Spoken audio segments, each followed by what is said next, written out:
إن الحمد لله نحمده ونستعينه ونستغفره. إن الحمد لله نحمده ونستعينه ونستغفره ونعوذ بالله من شرور أنفسنا ومن سيئات أعمالنا. من يهده الله فلا مضل له ومن يضلل فلا هادي له. وأشهد أن لا إله إلا الله وأشهد أن محمدا عبده ورسوله. أما بعد فإن خير الحديث كتاب الله وخير الهدي هدي محمد صلى الله عليه وسلم وشر الأمور محدثاتها وكل محدثة بدعة وكل بدعة ضلالة وكل ضلالة في النار. يا أيها الذين آمنوا اتقوا الله حق تقاته ولا تموتن إلا وأنتم مسلمون. يا أيها الناس اتقوا ربكم الذي خلقكم من نفس واحدة وخلق منها زوجها وبث منهما رجالا كثيرا ونساء واتقوا الله الذي تساءلون به والأرحام إن الله كان عليكم رقيبا. يا أيها الذين آمنوا اتقوا الله وقولوا قولا سديدا يصلح لكم أعمالكم ويغفر لكم ذنوبكم ومن يطع الله ورسوله فقد فاز فوزا عظيما.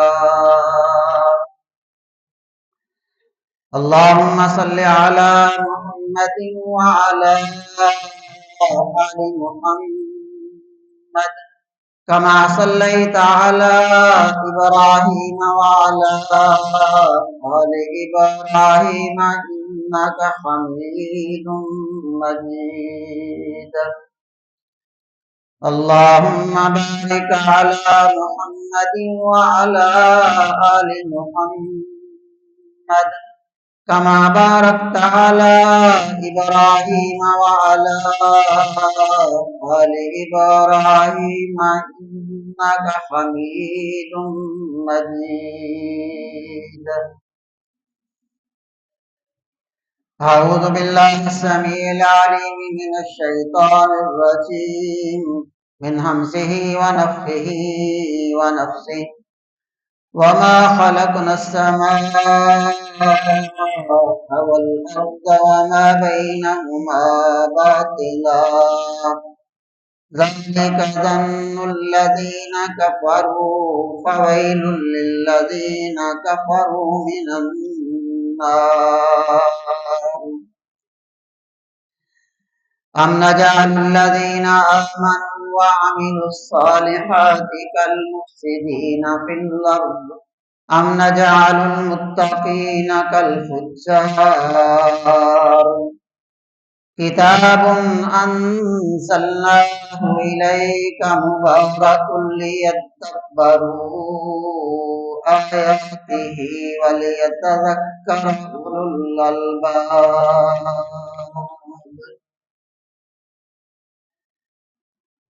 اور ہم نے آسمان اور زمین کو بیکار پیدا نہیں کیا، یہ تو ان لوگوں کا گمان ہے جو کافر ہیں،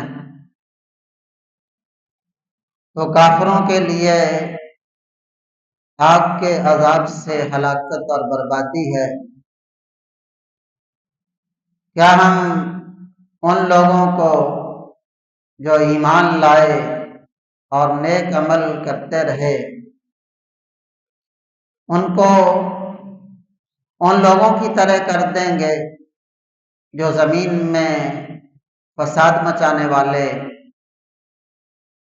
کیا ہم اللہ سے ڈرنے والوں کو ان لوگوں کے برابر کر دیں گے جو ڈھیٹ اور بے شرم ہو کر برائیوں کا ارتکاب کرتے ہیں؟ یہ کتاب ہم نے اس کو اتارا ہے آپ کی طرف، بہت بابرکت کتاب ہے، تاکہ لوگ اس پر، اس کی آیات پر غور و فکر کریں، اور تاکہ عقل والے لوگ اس سے نصیحت حاصل کریں۔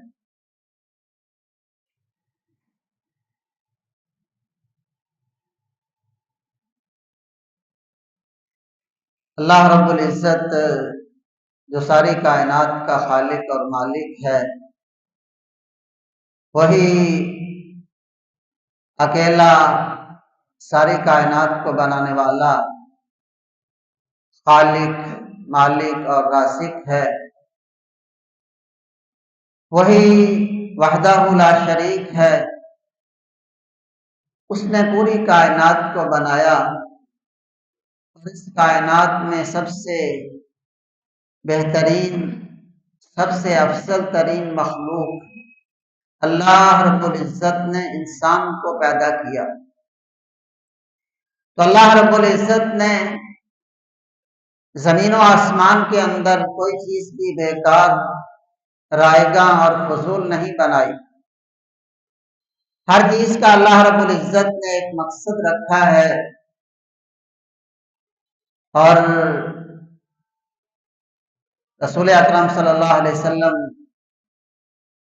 جب رات کو بیدار ہوتے تو اٹھتے ہی آپ کی زبان سے جو کلمات ادا ہوتے، آپ ان آیات کو پڑھا کرتے تھے: ان فی خلق السماوات والارض واختلاف اللیل والنہار لآیات لأولی الالباب۔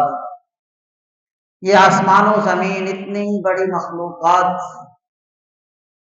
ان کے پیدا کرنے میں، رات اور دن کے بنانے میں یقیناً عقل والوں کے لیے بہت بڑی نشانیاں ہیں۔ ربنا ما خلقت هذا باطلا، آپ صلی اللہ علیہ وسلم آسمان کی طرف دیکھتے، زمین کی طرف دیکھتے، اور اس آیت کو پڑھتے کہ اے مالک اور خالق، تو نے ان سب چیزوں کو بیکار نہیں بنایا۔ تو کائنات کے اندر کوئی بھی چیز فضول نہیں، باطل نہیں، بیکار نہیں۔ اور اللہ رب العزت نے جو انسان اشرف المخلوقات بنایا، اس کے بنانے کا بھی ایک بڑا مقصد اللہ رب العزت نے رکھا، اور وہ مقصد اللہ رب العزت کی عبادت اور بندگی ہے۔ یہ دنیا دار العمل ہے، امتحان گاہ ہے۔ اس کے اندر چند روزہ زندگی کے اندر یہ پیپر چل رہا ہے کہ کون آدمی ہے ایکم احسن عملا، کس کے عمل اچھے ہیں، خوبصورت ہیں۔ اللہ رب العزت نے قرآن مجید میں ارشاد فرمایا کہ کافروں کا گمان یہ ہو سکتا ہے کہ یہ کائنات خود بن گئی ہے۔ اللہ رب العزت نے انسان جیسی بہترین مخلوق بنائی ہے جو پوری کائنات کو تسخیر کر رہا ہے، اور دنیا جہان کے اندر بے شمار نعمتیں اس کے قبضے میں ہیں، کافر تو یہ سمجھ سکتے ہیں کہ ان کا کوئی مقصد نہیں، لیکن مومنوں کا عقیدہ اور ایمان یہ ہے کہ اللہ رب العزت نے اس کو بامقصد بنایا، اور انسان کو اللہ رب العزت نے اپنی عبادت اور بندگی کے لیے پیدا کیا ہے۔ اس دنیا کے اندر، اس امتحان گاہ کے اندر بھی ایک بدلہ ملتا ہے۔ اللہ رب العزت جزا اور سزا کا سلسلہ رکھے ہوئے ہیں، لیکن یہاں پر پورا فیصلہ نہیں ہوتا۔ یہاں پر لوگ اپنے اپنے سورسز لڑا کے بہت کچھ وہ بھی ہتھیار لیتے ہیں جو ان کا حق نہیں ہوتا۔ بہت سے لوگوں پر ظلم ہوتا ہے اور اس دنیا کے اندر وہ ظلم سہتے سہتے آخرت کی راہ لیتے ہیں۔ تو اللہ رب العزت نے فرمایا کہ یہ کیسے ہو سکتا ہے کہ وہ لوگ جو نیک عمل کر رہے ہیں، اللہ رب العزت کی ذات پر ایمان رکھتے ہیں، ان کو ہم ان کے برابر کر دیں جو دنیا کے اندر فساد مچائے ہوئے ہیں۔ اللہ رب العزت کے باغی اور نافرمان ہیں، اور جو اللہ رب العزت سے ڈر کے ہر چیز کو اس کا حق دیتے ہیں، ہر مخلوق کا خیال رکھتے ہیں، لوگوں کے حقوق کا خیال رکھتے ہیں، وہ اور جو ڈٹائی کے ساتھ، بے شرمی کے ساتھ اللہ رب العزت کی نافرمانی بھی کرتے ہیں، مخلوق پر بھی ظلم ڈالتے ہیں، یہ لوگ برابر کیسے ہو سکتے؟ اللہ تعالیٰ نے یہ دعوت دی کہ اللہ تعالیٰ نے تمہاری ہدایت کے لیے کتاب اتاری، اور یہ ہدایت کا انتظام اللہ رب العزت نے اس وقت سے فرما دیا تھا جس وقت سے انسان کو زمین پر بھیجا۔ آدم علیہ السلام کو اللہ رب العزت نے حکم دیا تھا قُلْ اهْبِطُوا مِنْهَا جَمِيعًا، زمین پر اتر جاؤ، فَإِمَّا يَأْتِيَنَّكُم مِّنِّي هُدًى، میری طرف سے تمہارے پاس لازمی ایک ہدایت آئے گی، فَمَن تَبِعَ هُدَايَ فَلَا خَوْفٌ عَلَيْهِمْ وَلَا هُمْ يَحْزَنُونَ، جنہوں نے اس ہدایت کی پیروی کر لی وہ دنیا میں بھی پریشان نہیں ہوں گے، آخرت میں بھی غم ان کو نہیں چھوئے گا۔ لیکن جو انکار کریں گے، جو جھٹلا دیں گے، یہ آگ والے ہیں، جہنمی ہیں، اور ہمیشہ اس آگ کے اندر رہیں گے۔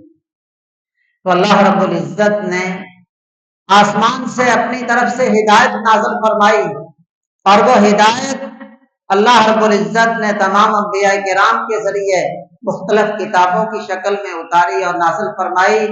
اس کا آخری ورژن یہ اللہ رب العزت نے قرآن پاک کی شکل میں اتارا، اور یہ اللہ رب العزت کی منشا اور حکمت کہ یہ قرآن محفوظ ہے، محفوظ رہے گا، اور قیامت تک کے لیے اللہ رب العزت نے اس کے ایک ایک لفظ کو، ایک ایک حرف کو، ایک ایک نقطے کو محفوظ کر دیا ہے۔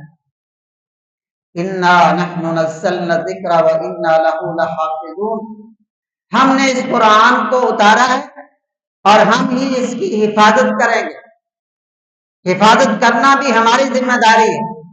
تو قرآن مجید بھی محفوظ ہے، اور قرآن مجید پر عمل کرنے والا اسوہ حسنہ آپ صلی اللہ علیہ وسلم کی سیرت طیبہ اور رسول اکرم صلی اللہ علیہ وسلم نے اس قرآن پر عمل کر کے کیسے دکھایا، وہ بھی ایک ایک سنت، ایک ایک چیز اور ایک ایک طریقہ اللہ رب العزت نے اس کو محفوظ کر دیا، اس کو محفوظ بنا دیا۔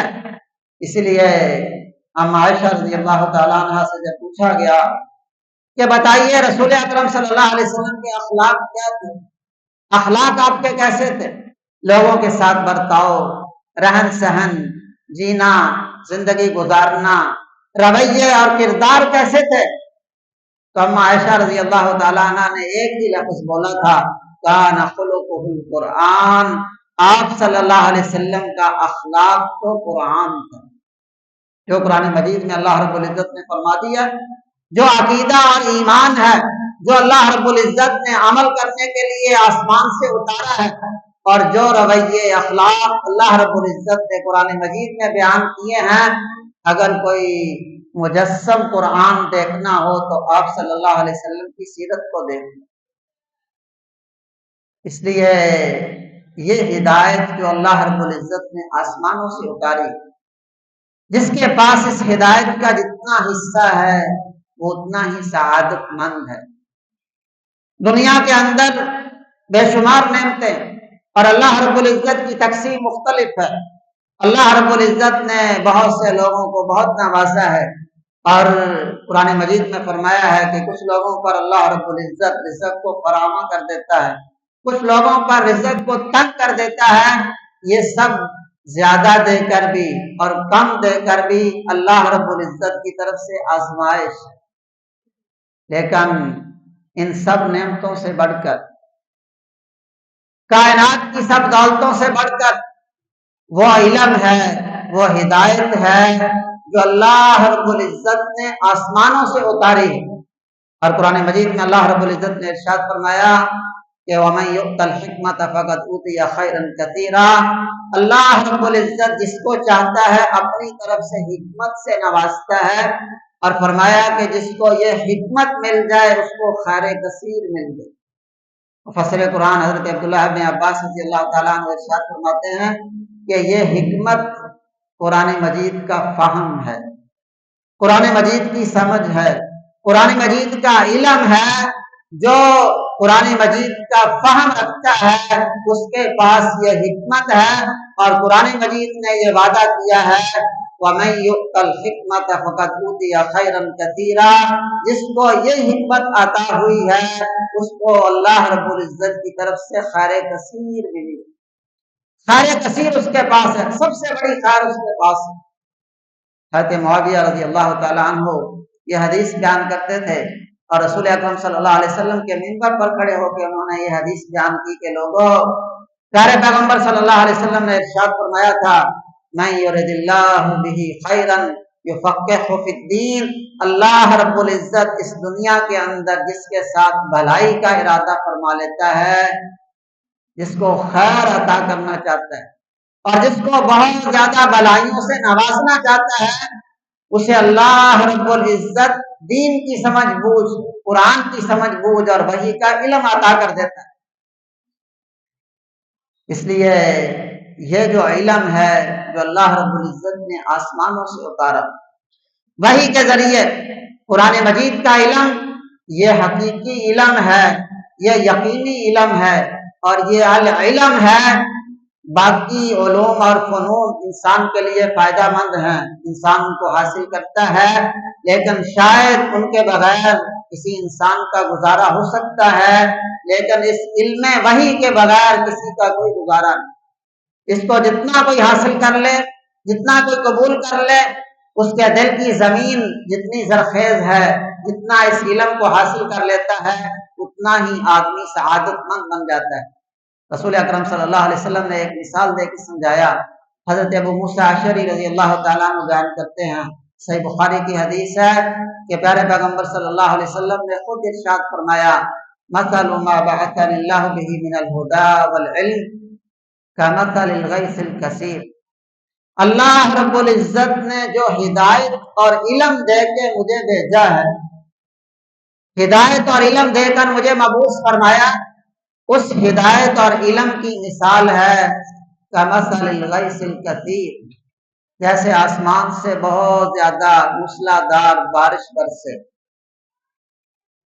پھر رسول اکرم صلی اللہ علیہ وسلم نے فرمایا آسمان سے جب قحط سالی ہے، سب لوگوں کو ضرورت ہے، رحمت کی بارش نازل ہوتی ہے، اصابا منہا طائفتن، یہ بارش زمین کے کچھ ٹکڑوں کو پہنچتی ہے، کانت منہا نقیتن، کچھ ٹکڑے بڑے ہی زرخیز تھے، صاف ستھری زمین تھی، بہترین زمین تھی، جب بارش اس پر پڑی قبلت الماء، تو اس نے پانی کو جذب کر لیا، پانی پی لیا، فانبتت الکلأ والعشب الکثیر، اس سے بہت سی انگوریاں پیدا ہوئی، گھاس اگی، بہت سے پودے اور بہت سا اناج اگا۔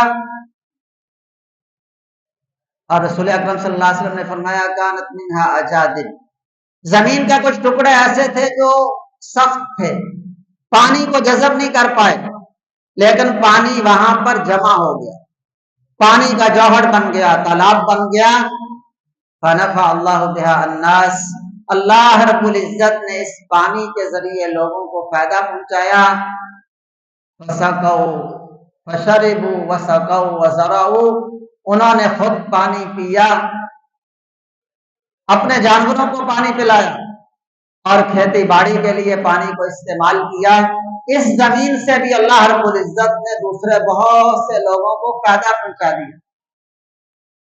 پھر رسول اکرم صلی اللہ علیہ وسلم نے فرمایا اس کے مقابل میں ایک دوسری زمین کا ٹکڑا تھا، انما ہی قیعان، وہ ایک چٹان کی طرح تھی، صاف چٹیل چٹان، لا تمسک ماء ولا تنبت کلاء، نہ تو پانی کو جذب کرتی ہے اور نہ ہی کچھ اگانے کے قابل ہے. پانی اس پر آیا، برسا اور بہہ کے وہ چٹان اسی طرح باقی رہ گئی. اس نے پانی سے کوئی فائدہ نہ خود اٹھایا نہ دوسروں کو فائدہ پہنچایا. رسول اکرم صلی اللہ علیہ وسلم نے ارشاد فرمایا فذالک مثل من فقہ فی دین اللہ، یہ مثال ہے ان لوگوں کی جو دین کے اندر فقاہت حاصل کر لیں، قرآن مجید کا علم حاصل کر لیں، رسول اکرم صلی اللہ علیہ وسلم کی سنت کا علم حاصل کر لیں. ان کے پاس اس علم اور ہدایت کا نور ہے، وہ تو فائدہ اٹھا رہے ہیں، خود بھی دوسروں کو بھی فائدہ پہنچا رہے ہیں. لیکن چٹیل چٹانے نہ خود فائدہ اٹھائیں نہ دوسروں کو فائدہ پہنچائیں، ان کی مثال ہے ان لوگوں کی جو انکار کر دیں. وَمَثَلُ مَن لَّمْ يَرْفَعْ بِذَلِكَ، جو لوگ تو اس ہدایت کو قبول کر لیں، فَعَلِمَ وَعَلَّمَ، خود پھر اس کو سیکھیں اور دوسروں کو سکھائیں. یہ تو زرخیز اور شاداب زمین کی طرح ہیں، دوسروں کو بھی فائدہ پہنچا رہے ہیں، خود بھی فائدہ اٹھا رہے ہیں. لیکن جو چٹیل چٹانے ہیں یہ ان لوگوں کی مثال ہے من لم یرفع بذلک رأسا، جنہوں نے کبھی سر اٹھا کے دیکھا نہیں کہ اللہ نے کتنی قیمتی ہدایت نازل فرمائی. ولم یقبل ھدی اللہ الذی ارسلت بہ، جو ہدایت دے کے اللہ رب العزت نے مجھے مبعوث فرمایا اس ہدایت کو انہوں نے قبول ہی نہیں کیا. اس لیے یہ ہدایت جو قرآن مجید کی شکل میں نازل ہوئی ہے، یہ کائنات کے اندر سب سے بڑی دولت ہے، سب سے بڑی خیر ہے، سب سے بڑا یقینی علم ہے. اور اگر کوئی آدمی چاہتا ہے، لوگ بھٹکتے پھرتے ہیں، ٹھوکریں کھاتے پھرتے ہیں، کوئی کہتا ہے جی مجھے شفا چاہیے، عاملوں کے پاس جا رہے ہیں، حالانکہ نسخہ تو اس کے پاس ہے، جیب میں ڈالا ہوا ہے، الماری میں سنبھال کے رکھا ہوا ہے، جب تک اس نسخے کو استعمال نہیں کرے گا. اور لوگ کہتے ہیں کہ بیماریاں لگ گئی ہیں، پریشان ہیں. بہت سے لوگ ہیں کہتے ہیں جی دل نہیں لگتا ہے جی نماز میں، اللہ رب العزت کے ذکر میں. اللہ رب العزت نے اس کتاب کے اندر تمام بیماریوں کی شفا نازل کی. وَنُنَزِّلُ مِنَ الْقُرْآنِ مَا هُوَ شِفَاءٌ وَرَحْمَةٌ لِّلْمُؤْمِنِينَ، اس کتاب کے اندر ہم نے وہ کچھ اتار دیا ہے جو مومنوں کے لیے سراسر شفا ہے اور مومنوں کے لیے سراپا رحمت ہے. تو نہ صرف یہ قرآن دل کی بیماریوں کو اکھیڑتا ہے، نفاق کو اور کفر کو دل سے نکالتا ہے، بلکہ جو جسمانی بیماریاں ہیں ان کا علاج بھی یہ قرآن کرتا ہے. اللہ رب العزت نے اس کو شفا کے لیے نازل کیا. اب لوگ بھٹکتے پھرتے ہیں، کسی سے جا کے تعویذ لیں گے، کسی سے جا کے کہیں جی ہمیں کچھ کر دیا ہے، جی جادو ہو گیا، جی ہمارے کاروبار سے تو برکت اٹھ گئی ہے. اور مارکیٹ میں بیٹھے ہوئے عامل 99% جعلی ہیں، فراڈ کرتے ہیں، آپ کی جیبوں پر بھی ڈاکہ ڈالتے ہیں. اور بہت سے ایسے ہیں جو ایمان کی برباد کر دیتے ہیں. جبکہ شفا اس کے اندر اللہ رب العزت نے نازل کی ہے. اگر قرآن کو پڑھ رہے ہیں اور قرآن کو سیکھ رہے ہیں، کسی گھر کے اندر قرآن پڑھا جا رہا ہے تو ہو نہیں سکتا کہ وہاں پر جادو ہو، ٹونا ہو، شیطان آ سکے. اور شیطان کبھی بھی اس قرآن کا مقابلہ نہیں کر سکتا. اور روحانیت کے لیے لوگوں نے چلے لگانا شروع کر دی، چلے لگاؤ، اونچی آواز سے ذکر کرو، کوئی کہتا ہے جی دل چلاؤ، پھر اللہ رب العزت کا ذکر کرنے والے بنو۔ سب سے زیادہ اللہ رب العزت کے ساتھ تعلق، روحانیت اگر نصیب ہوتی ہے تو وہ اللہ رب العزت کے اس کلام سے نصیب ہوتی ہے جو اللہ رب العزت نے خود نازل فرمایا۔ اور وہ کلام کیا ہے؟ اللہ رب العزت کی ذاتی صفت ہے، اللہ رب العزت کی ذاتی صفت ہے اور نور ہے جو اللہ رب العزت نے خود نازل فرمایا۔ اور رسول اکرم صلی اللہ علیہ وسلم نے فرمایا یہ اللہ رب العزت کی اتاری ہوئی وہ رسی ہے جس کا ایک سرا تمہارے ہاتھ کے اندر ہے اور ایک سرا اللہ رب العزت کے پاس ہے۔ اللہ تعالیٰ کے ساتھ اگر کوئی تعلق جوڑنے والی چیز ہے تو سب سے بڑھ کر وہ اللہ رب العزت کی کتاب ہے۔ کبھی آپ قرآن مجید کو پڑھیں، ہر آیت کے اندر اللہ رب العزت کے نام آ رہے ہیں، غفور الرحیم، غفور الرحیم، الرحمن الرحیم، مالک یوم الدین۔ اللہ رب العزت کے سہانے نام، خوبصورت نام اور اسماء حسنہ وہ قرآن مجید کے اندر ہیں، اور جو کوئی اللہ رب العزت کے مبارک ناموں کو یاد کر لیتا ہے، ان کا معنی مفہوم سمجھتا ہے اور اس کے مطابق اپنا عقیدہ بنا لیتا ہے، ایمان بنا لیتا ہے، رسول اکرم صلی اللہ علیہ وسلم نے یہ گواہی دی ہے کہ اللہ رب العزت کے 99 نام ہیں، من احصاها دخل الجنہ، جو ان ناموں کو محفوظ کر لے، یاد کر لے، وہ آدمی جنتی آدمی۔ اور رسول اکرم صلی اللہ علیہ وسلم نے خود ارشاد فرمایا اقرأ القرآن فإنه يأتي يوم القیامة شفیعا لأصحابہ، قرآن مجید پڑھا کرو، یہ قیامت کے دن اپنے پڑھنے والوں کے لیے سفارشی بن کر آئے گا۔ کس کی سفارش چاہتے ہیں؟ وہ سفارش جو گارنٹی یافتہ ہے، اور پیارے پیغمبر صلی اللہ علیہ وسلم نے اپنی زبان سے یہ ضمانت دی ہے کہ ہر پڑھنے والے کے لیے قرآن مجید سفارش بن کے آئے گا۔